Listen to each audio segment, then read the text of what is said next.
So hello and welcome back to Historical Terminology.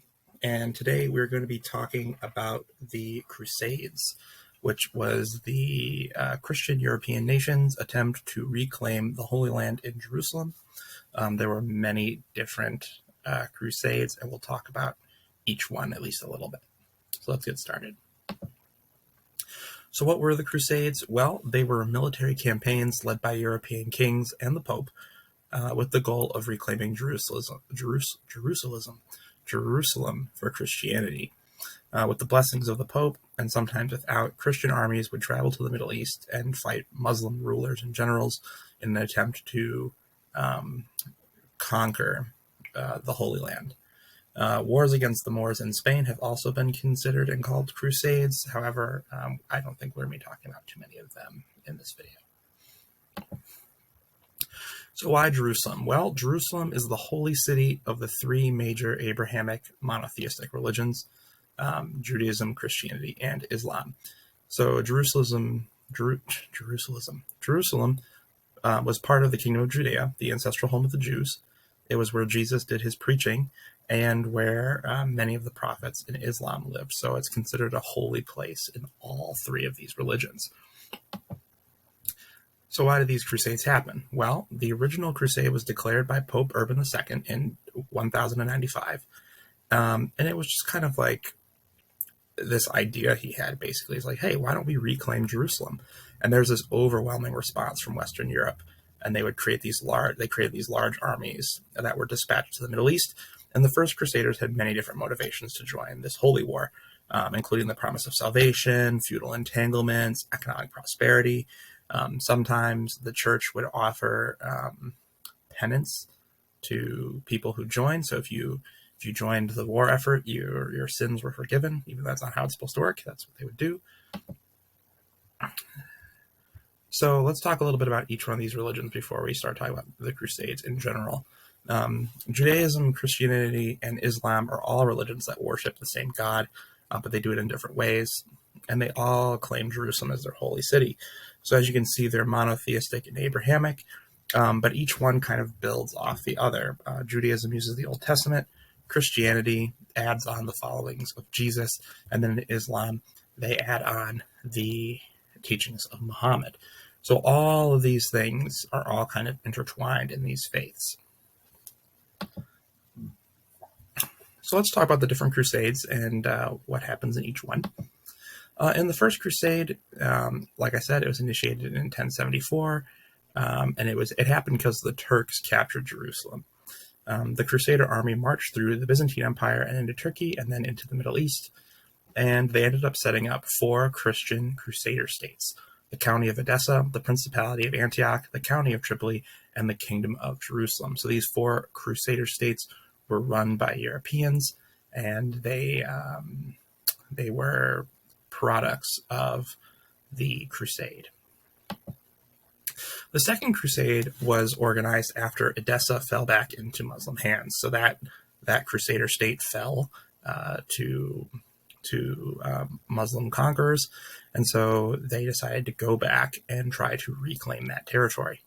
Poor tactics and leadership led to a disastrous siege in Damascus, and the papacy lost credibility in the West after mismanaging the crusade.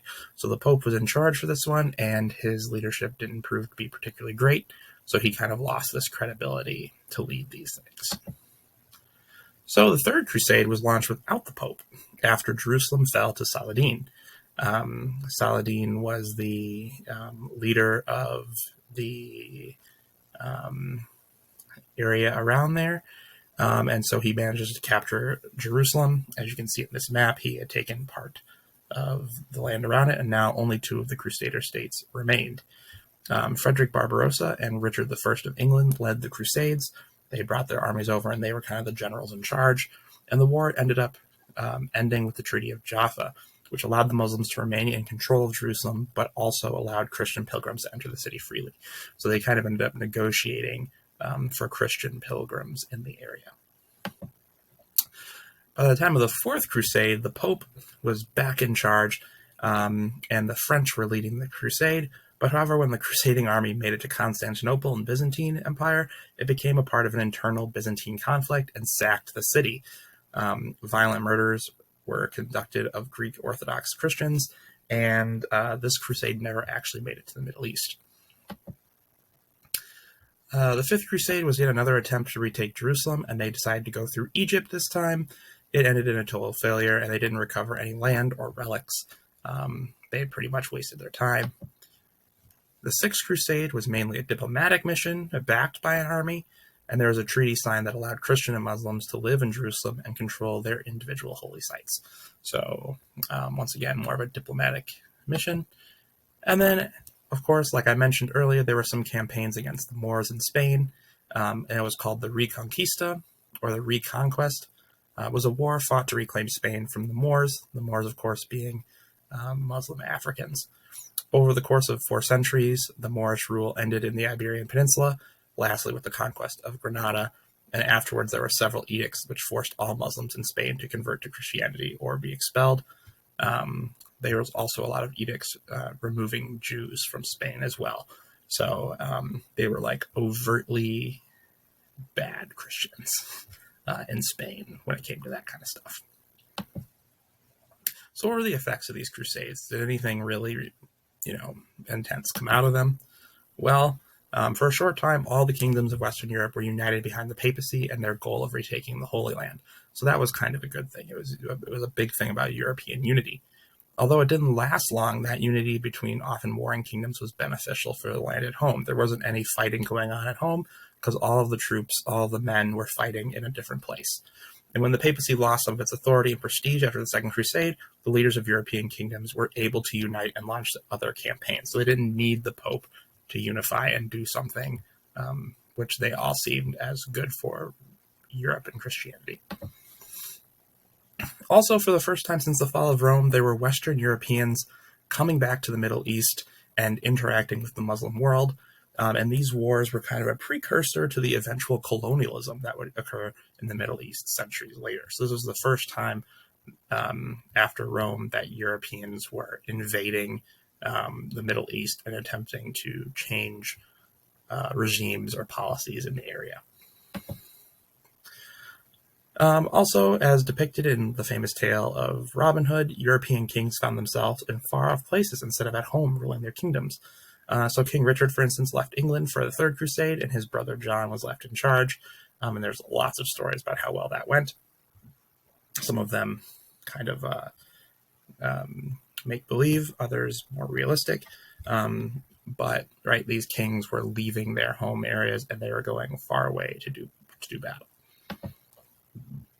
Finally, Constantinople, the capital of the flailing Byzantine Empire, was sacked at the Fourth Crusade, and the sacking of the city led to the eventual collapse of the Byzantine Empire about 200 years later. It was a blow that they could never recover from.